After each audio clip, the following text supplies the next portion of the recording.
ओम श्री सिद्धभैरवाय नमः. बघा, प्रल्हाद चरित्र. आता भागवत कथासार त्याच्यामध्ये प्रल्हाद चरित्र सांगितलेलं आहे. प्रल्हाद चरित्र आपल्याला हे सांगते बालपणापासून ईश्वराची भक्तीचं कसं कास धरा. लहानपणापासून जर भक्ती केली, मातापित्याने आपल्या मुलावर लहानपणी संस्कार केले पाहिजे, धर्माचे संस्कार केले पाहिजे. वृद्ध अवस्थेत देहाची सेवा होते, देवाची सेवा होत नाही. मानवी शरीर हे भोग भोगण्यासाठी नाही, हे भगवंताचे भजन करण्यासाठी आहे. भगवंताला भेटण्यासाठी तर नाश्वर शरीराचा उपयोग केला पाहिजे. मनुष्य जन्म हा दुर्लभ आहे. जन्म मरणाचे अनेक फेरे केल्यानंतर मनुष्य जन्म प्राप्त होतो, परंतु मनुष्य जन्म अनित्य आहे. ईश्वर नित्य आहे. अनित्य शरीराच्या माध्यमातून नित्य अशा ईश्वराची भक्ती होते, म्हणून मनुष्य जन्म महत्त्वाचा आहे. मनुष्य जन्मामध्ये म्हातारपणात भगवंताची भक्ती होत नाही, म्हणून लहानपणापासून जर भक्तीचे विचार मुलाबाळांना जर दिले तर त्यांच्या जीवनाचं सार्थक होतं. मनुष्याचे सर्वसाधारण आयुष्य 100 वर्षाचे मानले जाते, तर त्याचे अर्धे आयुष्य काय झोपेत जातं. त्याच्या आयुष्याचा 1/4 भाग बालावस्थेत जातो.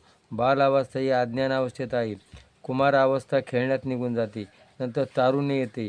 तारुण्यात काम भोग निघून जातो आणि मग येते वृद्ध शरीर. क्षीण झाल्यावर भक्ती कशी करायची, साधना कशी होणार, म्हणून बाल्यावस्थेपासून भक्ती मार्गात माध्यमातून ईश्वराच्या भक्तीसाठी प्रयत्न केला पाहिजे.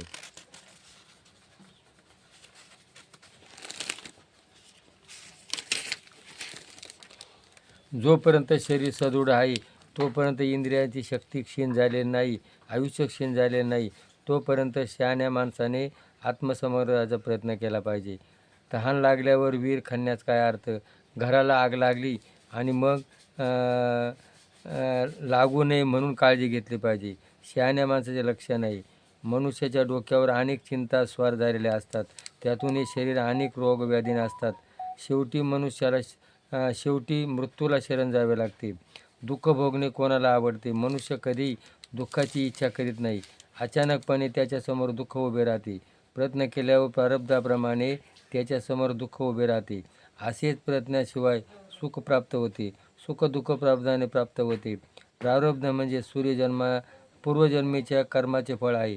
या प्रारब्धामुळे दरिद्र माणूस श्रीमंत होतो आणि श्रीमंत माणूस दरिद्र होतो, म्हणून प्रारब्धाप्रमाणे प्राप्त होते. त्या सुखदुःखाचा प्रयत्न न करता ईश्वराची भक्ती करून त्याला प्राप्त करून घेण्याचा प्रयत्न करणे आश्चर्याची गोष्ट आहे. प्रारब्ध मिळणारच आहे, त्यासाठी मनुष्य प्रयत्न करतो. मनुष्याच्या जन्मात दुःख येतात. काही दुःख आत्ताच्या कर्माचे असतात, काही दुःख पहिल्या कर्माचे असतात. म्हणून प्रारब्ध आणि क्रियामान या दोघांची सांगड आहे. म्हणून कर्म दुःख आलं तरी भगवंताची भक्ती करणं हे मनुष्य जन्माचं साधन आहे. म्हणून दुःखाला न बघता गीतेच्या 2ऱ्या अध्यायात सांगितले सुख दुःख समीकृत्वा तथा लाभ लाभो पराजय. म्हणून दुःखाला भिवू नको, सुख आलं तर माजू नको, दुःख आलं तर भिवू नको, ही गीतेच्या 2ऱ्या अध्यायात सांगितलेले. म्हणून गीतेचा 2रा अध्याय बघा, तुमच्या जीवनाचं सार्थक होईल. जय भैरवनाथ.